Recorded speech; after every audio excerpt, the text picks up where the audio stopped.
matutong magmahalan sa pag-ibig na nakamtan. Buhay ay inialay niya sa dakilang Diyos Ama, upang atin ang makamtan, buhay na walang hanggan. Sa piging ng ating Panginoon, tayo'y laging natitipon, upang matutong magmahalan sa pag-ibig na nakamtan. Sa ngalan ng Ama at ng Anak at ng Espiritu Santo. Amen. Sumayin niyo po ang Panginoon. At sumaiyo rin. Pasalamatan natin ang Panginoon sa pamamagitan ng misang ito, lalo na sa ating buhay bilang Kristiyano. Upang tayo maging marapat, halina't magsisimula sa ating mga kasalanan at pagkukulang. Tayo pong lahat, inaamin ko sa makapangyarihang Diyos at sa inyo mga kapatid, na lubha akong nagkasala sa isip, sa salita at sa gawa, at sa aking pagkukulang. Kaya sinasamo ko sa mahal na Birheng Maria, sa lahat ng mga anghel at mga banal, at sa inyo mga kapatid, na ako'y ipanalangin sa Panginoong ating Diyos. Kawaan tayo ng mapagmahal na Diyos, patawarin sa ating mga sala, at patnubayan hanggang sa buhay na walang hanggan. Amen. Panginoon, kaawaan mo kami. Panginoon, kaawaan mo kami. Kristo, kaawaan mo kami. Kristo, kaawaan mo kami. Panginoon, kaawaan mo kami. Panginoon, kaawaan mo kami. Yumuko tayo, maaring ibulong sa Panginoon ang ating intensyon. Pagdasal natin ang mga tumutulong sa atin at sa ating simbahan. Pagdasal natin ang mga may sakit at ang mga nag-aalaga sa kanila. Pagdasal natin ang mga nagpapamisa at ang mga kasama nating nagsisimba. Manalangin tayo. Ama naming makapangyarihan, sa iyo nagmumula ang tanang kabutihan, pagbigyan mo ang aming mga kahilingan, na sa iyong patnubay ang iyong mga kinalulugdan ay aming mapag-isipan, at sa iyong pag-akay ang mga ito ay aming magampanan. Sa pamamagitan ni Jesucristo kasama ang Espiritu Santo, magpasa walang hanggan. Amen. Ang salita ng Diyos mula sa unang aklat ng mga hari. Nung mga araw na iyon, nagsalita kay Acab si Elias na taga-Tesbi. Isinusumpa ko, sa ngalan ng Panginoon ng Diyos ng Israel na pinaglilingkuran ko, hindi uulan ni hindi malamang magkakahamog sa mga darating na taon hanggang hindi ko sinasabi. Pagkatapos, sinabi ng Panginoon kay Elias, umalis ka rito at magtago ka sa batis ng Karit, sa silangan ng Hordan. Makaiinom ka ng tubig sa batis at may inutusan akong mga uwak na maghahatid sa iyo ng pagkain. Gayon nga ang ginawa niya. Lumakad siya at nanirahan sa may batis ng Karit sa silangan ng Hordan. Umaga't hapon, may mga uwak na nagdadala sa kanya ng pagkain. Sa batis naman siya umiinom. Ang salita ng Diyos. Salamat sa Diyos. Sa pangalan ng may kapal, tayo ay tinutulungan. Sa pangalan ng may kapal, tayo ay tinutulungan. Sa gawin ng bundok, tumitingin ako, saan manggagaling ang aking saklolo. Ang hangad kong tulong sa Diyos magmumula, sa Diyos na lumikha ng langit at lupa. Sa pangalan ng may kapal, tayo ay tinutulungan. Huwag sana akong bayaang mabuwal, handa lagi siya sa pagsasanggalang. Ang tagapagtanggol ng bayang Israel, hindi natutulog at palaging gising. Sa pangalan ng may kapal, tayo ay tinutulungan. Ang Diyos na Panginoon, siyang magbabantay, laging nasa piling upang magsanggalang. Di ka magdaramdam sa init ng araw, kung gabi ay di ka sasaktan ng buwan. Sa pangalan ng may kapal, tayo ay tinutulungan. Sa mga panganib, ikay ililigtas. Nitong Panginoon, siyang mag-iingat. Saan man naroroon, ikaw iingatan. Di ka maaano kahit na kailan. Sa pangalan ng may kapal, tayo ay tinutulungan.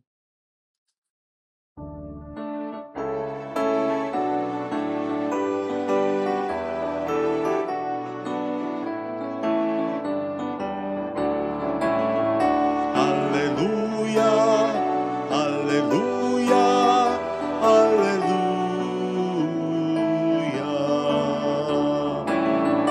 Alleluia, alleluia, alleluia.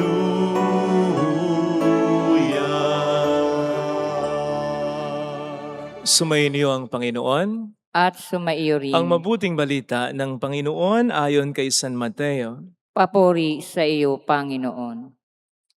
Noong panahong iyon, nang makita ni Jesus ang napakakapal na tao, umahon siya sa bundok. Pagkaupo niya'y lumapit ang kanyang mga alagad at sila'y tinuruan niya ng ganito. Mapalad ang mga aba na walang inaasahan kundi ang Diyos, sapagkat makakasama sila sa kaniyang kaharian. Mapalad ang mga nahapis sapagkat aalipin sila ng Diyos. Mapalad ang mga mapagkumbaba sapagkat tatamuhin nila ang pinangako ng Diyos. Mapalad ang mga nagmimithing makatupad sa kalooban ng Diyos, sapagkat ipagkakaloob sa kanila ang kanilang minimithi. Mapalad ang mga mahabagkin, sapagkat kahabagan sila ng Diyos. Mapalad ang mga may malinis na puso, sapagkat makikita nila ang Diyos. Mapalad ang mga gumagawa ng daan sa ikapagkakasundo sapagkat sila ituturing ng Diyos na mga anak niya. Mapalad ang mga pinag-uusig dahil sa kanilang pagsunod sa kalooban ng Diyos sapagkat makakasama sila sa kanyang kaharian. Mapalad kayo kapag dahil sa akin inaalimura kayo ng mga tao, pinag-uusig at pinagbibigkaan ng lahat ng uri ng kasamaan na pawang kasinungalingan. Magdiwang kayo at magalak sapagkat malaki ang inyong gantimpala sa langit. Gayon din ang ginawa ng mga tao sa mga propetang nauna sa inyo. Mga kapatid, ang mabuting balita ng Panginoon. Pinupuri ka namin, Panginoong Hesus Kristo.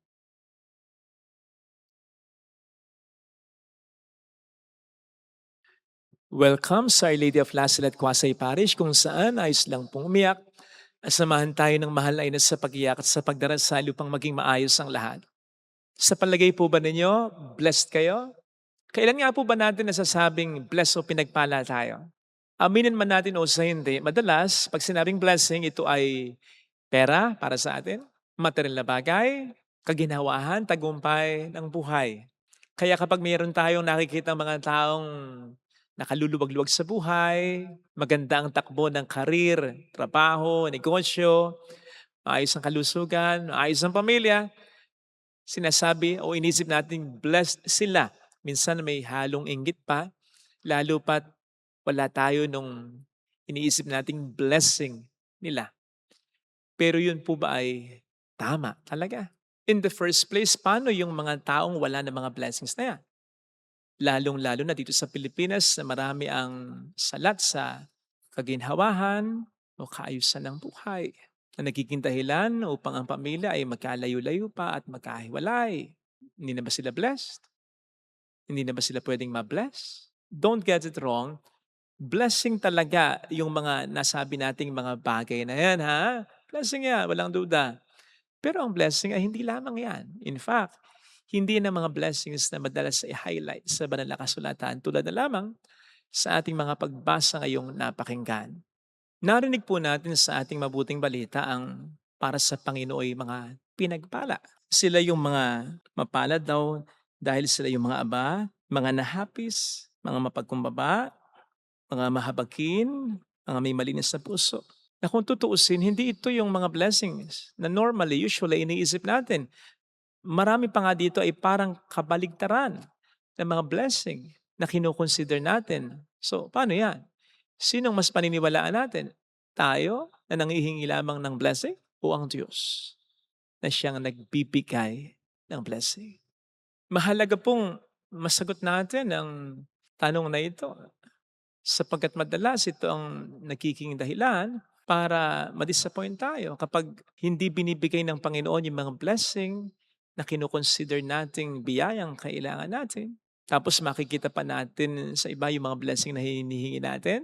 Maikukumpara therefore natin ang ating sarili sa iba. Nako, mas naloko na. Kasi yung disappointment natin can turn into resentment. Hanggang sa hindi na tayo magdasal, hindi tayo magsimba, magtampo na tayo sa Diyos. Kasi isipin natin ang Diyos ay hindi naging mabuti sa atin. Kasi isipin natin hindi tayo blessed ng Panginoon natin. Mali. Sapagkat tandaan po natin ang pinakamahalagang blessing. Sa lahat ng mga blessings ay yung maramdaman natin na ang Diyos ay kasama natin sa buhay natin. Kasi mapalad ang mga aba, ang mga nahapis, ang mga pinag-uusig, ang mga inaalimura sa ating mabuting balita. Hindi dahil nagsasuffer sila. No. Kundi dahil sa suffering nila, naramdaman nila o ipinaparamdam sa kanila na ang Diyos ay talagang kanilang kasama. Yun din ang sinasabi ngayon sa ating unang pagbasa. Narinig po natin na pinagtatangkaan ang buhay dito ni Elijah. Kaya napadpad siya sa isang kuweba. Doon siya nagstay, mag-isa. Nandun na rin yung pagod niya, yung takot niya. Sabay-sabay na. Pero hindi siya pinabayaan ng Diyos. Pinakain siya, pinainom siya, binigyan siya ng pag-asa. Sa madaling salita, naramdaman niya at pinaramdam ng Diyos sa kanya na hindi siya talaga nag-iisa sapagkat ang Diyos na siyang may likha ng langit at lupa ay nakatunghay sa kanya, tinitingnan at pinoprovide ang lahat ng kailangan niya na maaring hindi naaayon sa in-expect niya sapagkat buhay pa rin naman ang nagtatangka sa buhay niya, nandun pa rin naman siya sa kuweba. Pero ang mahalaga ay nandun ang Diyos, sinasamahan siya. Nandun ang Diyos, nararamdaman niya. So, ano pa nga bang hihilingin mo? Kung ang pinaka-source ng lahat ng biyaya ay kasama mo na, nandun na. Wala ka nang magiging takot, pag-aalala dahil alam mo, yung mga pangangailangan mo ay ipoprovide niya. Yung mga pangangailangan mo na hindi mo pa naisip, naisip na niya. Hindi actually yung material blessings ang blessings, ang true blessings kundi yung presensya ng Panginoon na nagsasabi sa kanya, I got you, suportado kita, hindi kita pababayaan. Walang pwedeng mangyari sa iyo na hindi ko nakikita, na wala sa kapahintulutan ko. Huwag kang mag-alala. Nandito ako. Yun talaga yung blessing Katulad ng pag-provide sa atin ng ating mga magulang o ng mga breadwinner o yung mga sumusuporta sa atin. Hindi naman actually ang blessing ay yung mga material na bagay na binibigay nila, kundi yung pagmamahal nila na parang sinasabi sa atin, nandito ako, hindi ko man maibigay lahat ng gusto mo. Sisiguraduhin ko gagawin ko ang lahat ng makakaya ko para maibigay ang mga pangailangan mo. Sapagkat nandito ako lagi nakasuporta sa iyo, nagmamahal sa iyo. Yun yung blessing Yun talaga And so actually we are blessed. Blessed tayo, each and every one of us because God loves and cares for each of us personally. He provides our needs. Hindi lang natin na pagtutuunan ng pansin sapagkat nakatutok madalas ang pansin natin sa mga gusto nating blessing. Kung iisipin po natin, yung tayo'y nakararaos sa mga problema. Yung kahit mga problema nakatutulong sa atin upang tayo mas mapalapit sa Diyos, mas maging mapagkumbaba tayo, mas maging mapagmahal tayo, mas maging mabuting tao. Biyaya yun Ang Diyos ay kumikilos sa paraan na hindi natin nakikita. Dahil hindi lamang limitado nga ang ating kaalaman at ang ating isipan, ang ating nakikita, ang ating alam, kundi limitado rin ang pagtingin natin kasi sa biyaya na hindi natin alam na pino-provide ng Diyos sa atin ang mga mas mahalaga na biyaya talagang kailangan natin. Blessed tayo. Higit pa sa akala natin. Maaari wala tayo ng mga blessings ng pera, o kapangyarihan, o kasikatan na tulad ng iba. Pero anong malay natin? Lalo pat kung hindi sila naniniwala at nag-strive para sa presensya ng Diyos sa kanilang buhay, siguradong mas blessed pa tayo kaysa kanila. Kung tayo naniniwala at nabubuhay sa presensya ng Diyos talaga. Sana mga kapatid ang ating ipagdasal na biyaya sa ating banal na misa para makumbinsi tayo na blessed tayo. At hindi natin kinakailangan ng mga material na bagay para maklaim natin sa ating buhayan. Kinakailangan lamang talaga nating paniwalaan, claim ang presensya ng Diyos sa buhay natin. Pang ito'y mas maramdaman natin. Amen. Ilagay natin ang ating kanang kamay sa tapat ng ating puso.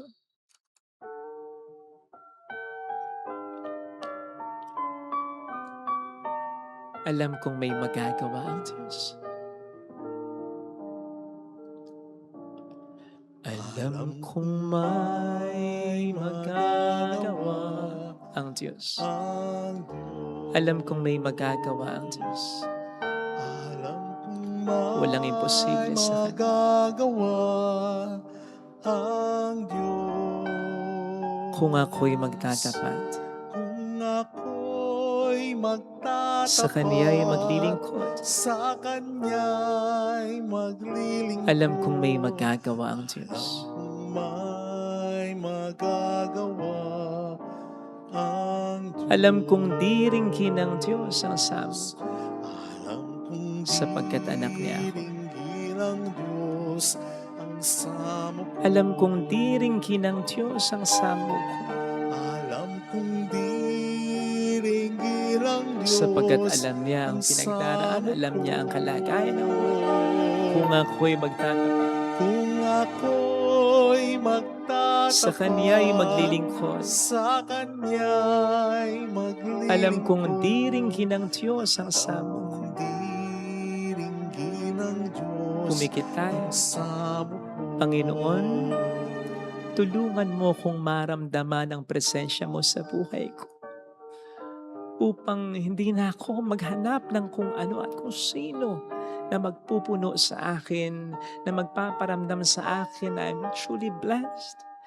Tulungan mo po akong mas hangarin ang makasunod sa kalooban mo, ang mas magdasal, mas magpuri sa iyo, kahit na sa kabila ng mga problema ko. Tulungan mo po ako, Panginoon, na maramdaman ang pagmamahal mo at mas paniwalaan ko ito. Hallelujah! Hallelujah. Hindi mo kinakailangan ng kung ano-ano, hindi na kung sino-sino. Hallelujah. Kahit wala ang mga bagay at tao na yan, blessed ka. Dahil mahal ka ng Diyos. Yun ang pagsikapan mo, kamtin, makuha. Paniwalaan mo para makuha mo. Kasi yan ay nandiyan na. Given na, hindi magbabago. Ang Diyos ay nagmamahal sa atin mula pa noon siya upang tayo ay kumain. Sabihin mo sa sarili mo, mayroong magandang mangyayari sa iyo.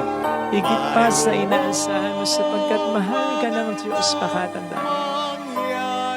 Kung lalapit ka kay Jesus,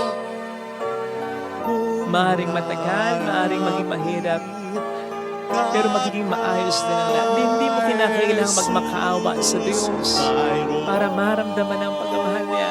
Kailangan paniwalaan mo lang. Kasi nandiyan na yan. Kung lalapit kay Jesus, Kung lalapit ay Jesus.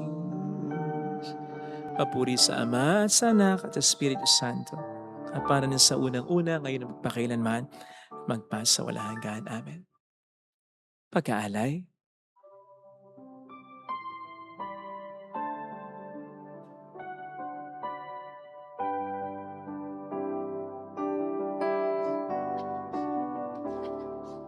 ang tinapay na ito'y nagmula sa lupa, bunga ng paggawa. Kunin mo upang maging pagkaing nagdudulot ng buhay. Ang maihandog sa'yo, Panginoon, ay tinapay at alak mula sa aming kamay. Sa iyong kabutihan aming ialay. Ang tinapay at alak sa gisag ng aming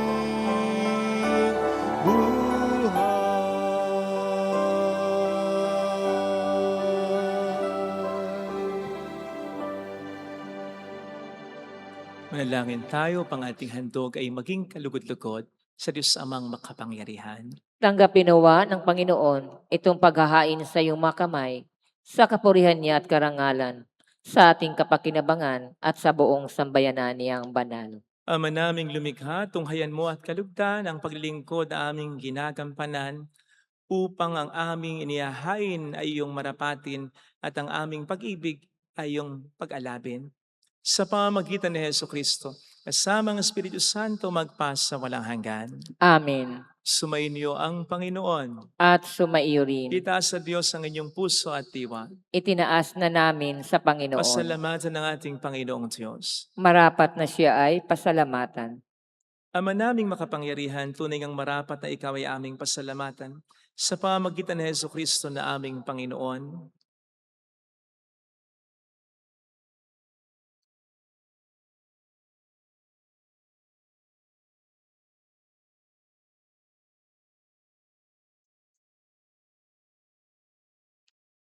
Ikanalugod mong likhain ng sanlibutan na iyong pinagbabago at idinarangal sa pamamagitan ng iyong anak na kinalulugdan. Kaya't utang na loob ng iyong mga itinatangi at ng mga banal na kapiling mong lagi ang iyong paghiliw at pagkakandili. Kaya kaisa ng mga anghel na nagsiawit ng papuri sa iyo ng walang humpay sa kalangitan, kami nagbubunyi sa iyong kadakilaan. Santo, Santo, Santo, Panginoong Diyos ng mga hukbo, napupuno ang langit at lupa ng kadakilaan mo. Hosana sa kaitaasan. Pinagpala ang naparirito sa ngalan ng Panginoon. Hosana sa kaitaasan. Ama naming banal, ikaw ang bukal ng tanang kabanalan, kaya't sa pamamagitan ng iyong Espiritu, gawin mong banal ang mga kaloob na ito upang para sa amin ay maging katawan at dugo ng aming Panginoong Heso Kristo. Bago niya pinagtiis ang kusang loob na maging handog, hinawakan niya ang tinapay, pinasalamatan kaniya, pinaghati-hati niya iyon. Niabot sa kaniyang mga alagad at sinabi, tanggapin ninyong lahat ito at kanin. Ito ang aking katawan na ihahandog para sa inyo.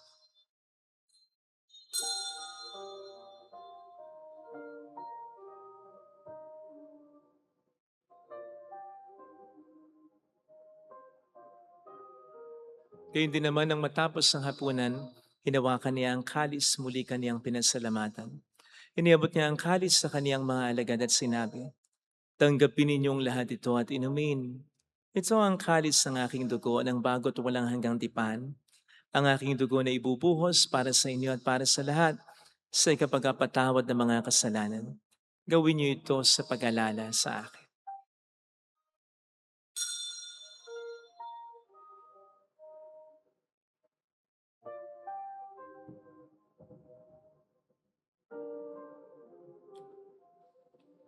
Ang misteryo ng ating pananampalataya. Si Kristo'y namatay, si Kristo'y nabuhay, si Kristo'y babalik sa wakas ng panahon. Ama, ginagawa namin ngayon ang pag-alala sa pagkamatay at muling pagkabuhay ng iyong anak. Kaya iniali namin sa iyo ang tinapay ng buhay at ang kalis ng kaligtasan. Kami nagpapasalamat dahil kami iyong minarapat at tumayo sa harap mo para maglingkod sa iyo. Sinasamo namin kami na magsasalo sa katawan at dugo ni Kristo ay mabuklod sa pagkakaisa sa pamamagitan ng Espiritu Santo. Ama, lingapin mo ang iyong simbang laganap sa buong daigdig. Puspusin mo kami sa pag-ibig. Kaisa, nilayo na aming Papa ni Dennis na aming obispo at ang tanang kaparian. Alalahanin mo po ang mga kapatid naming nahimlay nang may pag-asang sa libling mabubuhay, lalo ng aming mga ipagdarasal. Saglit nating pagdasal sa puntong ito, ang makakilala nating yumaon. Kaawaan mo sila at patuloyin sa iyong kaliwanagan. Kaawaan mo at pagingtapatin kaming lahat na makasalo sa iyong buhay na walang wakas ay isang mahal na birhen ng Lasalet, ang ina ng Diyos. Isanusay ang kabiyak ng kanyang puso. Lahat ng mga banal na namuhay dito sa daigdig ng kalugod-lugod sa iyo, may pagdiwang nawa namin ang pagupuri sa ikararangal mo sa pamamagitan ng iyong anak na aming Panginoong Heso Kristo.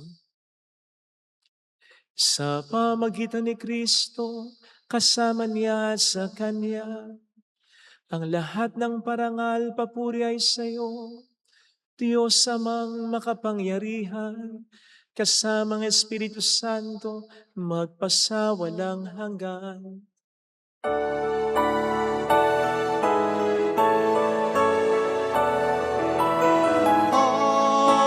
Amen, amen, amen. Tumawag tayo sa Ama.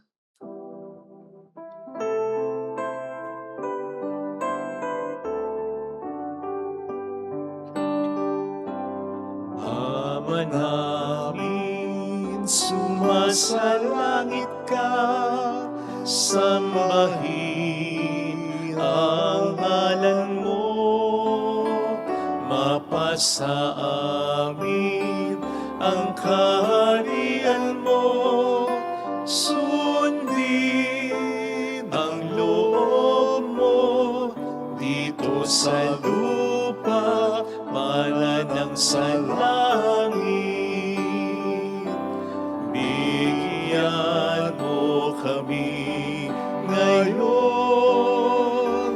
ng aming kakanin sa araw-araw.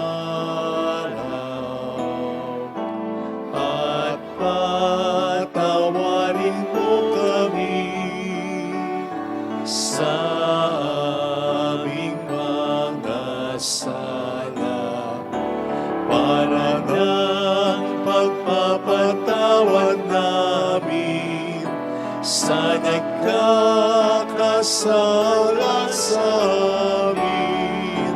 At huwag mo kami ipahintulot sa tukso, at ihadya mo kami sa lahat ng masama. Hiniling namin kami adya sa lahat ng masama, pagkalooban ng kapayapaan araw-araw, iligtas sa kasalanan, samantalang aming pinaghahandaan ang dakilang araw ng pagpapahayag ng tagapagligtas naming sa Heso Kristo. Sapagkat iyo ang kaharian, ang kapangyarihan at ang kapurihan magpakailanman. Amen. Panginoong Heso Kristo, sinabi mo noon, sinasabi mo rin sa amin ngayon, kapayapaan ang iniiwan ko sa inyo, ang aking kapayapaan ang ibinibigay ko. Tunghayin mong aming pananampalataya, huwag ang aming pagkakasala. Pagkalooban mo kami ng kapayapaan at pagkakaisa sa iyong kalooban, kasama ang Espiritu Santo magpasa walang hanggan. Amen. Ang kapayapaan ng Panginoon ay sumainyo nawang lahat. At sumaiyo rin. Magbigayan tayo ng kapayapaan sa isa't isa. Kapayapaan po. Espiritu. Kordero ng Diyos na nag-aalis ng mga kasalanan ng sanlibutan, maawa ka sa amin. Kordero ng Diyos na nag-aalis ng makasalanan ng sanlibutan, maawa ka sa amin. Kordero ng Diyos na nag-aalis ng makasalanan ng sanlibutan, ipagkaloob mo sa amin ang kapayapaan.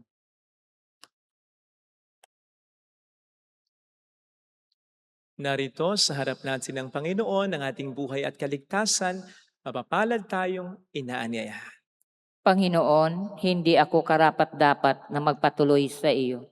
Ngunit sa isang salita mo lamang ay gagaling na ako.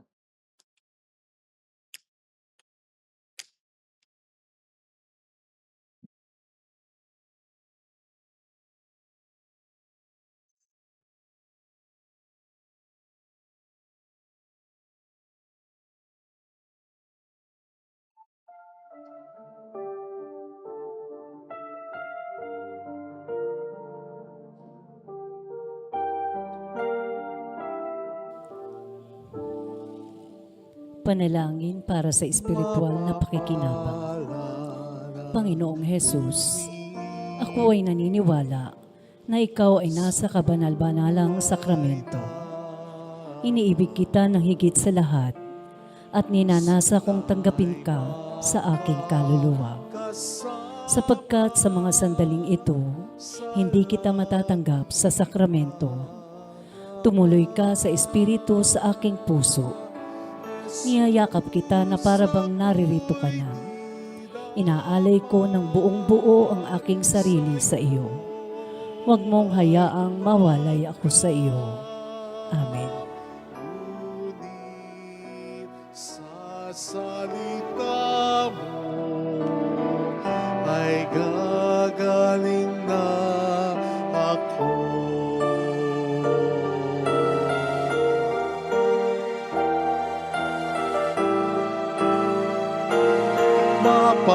Mapapala ng tapis ang Diyos ang siyang aliw. Ligaya at liwanag ang siyang makakamtan. Jesus, ako'y di dapat sa'yo ay tumanggap. Ngunit sa salita mo ay gagaling na ako.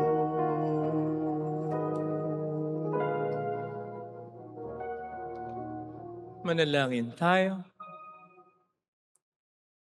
Ama naming mapagmahal, ang pinagsaluhan naming banal na pakikinabang na nagpapahiwatig ng iyong pakikiisa sa tanang naritong nakikipagdiwang ay magdulot nawa ng pagkakaisa sa iyong sambayanan sa pamamagitan ni Jesucristo kasama ang Espiritu Santo magpa sa walang hanggan. Amen. Holy God, Holy Mighty One, Holy Immortal One. Have mercy on us and on the whole world. Holy God, Holy Mighty One, Holy Immortal One. Have mercy on us and on the whole world. Holy God, Holy Mighty One, Holy Immortal One. Have mercy on us and on the whole world. Jesus, King of Mercy, We trust in you. alalahanin, Alalahanin, o mahal na Berhin ng Lasalit, ina ng pag-asa, ikaw ang nagpaalala sa aming magbalik loob sa Ama.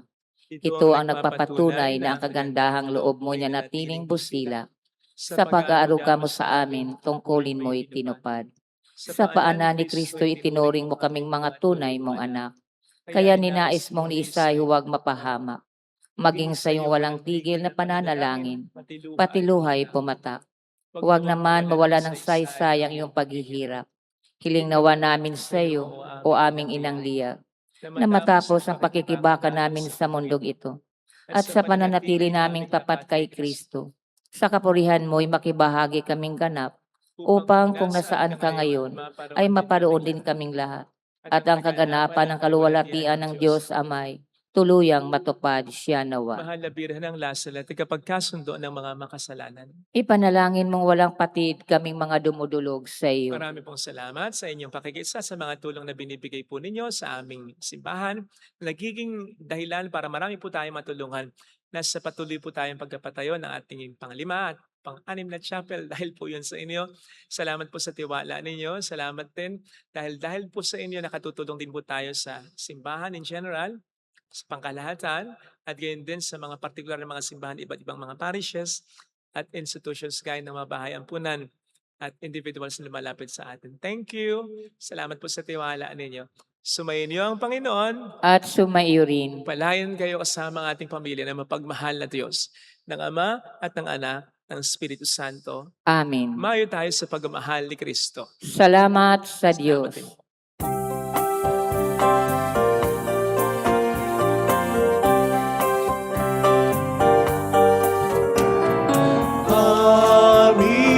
Aming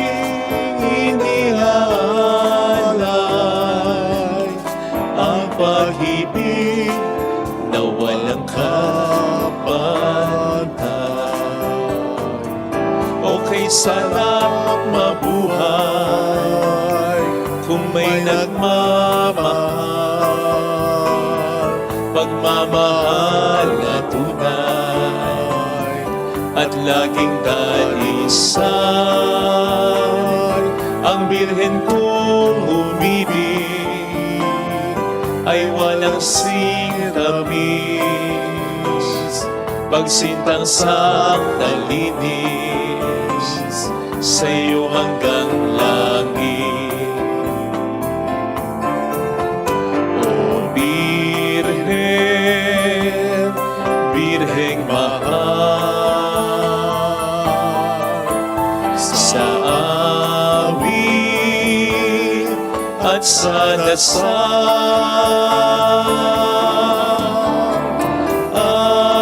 Aming iniaalay ang pag-ibig na walang kapantay.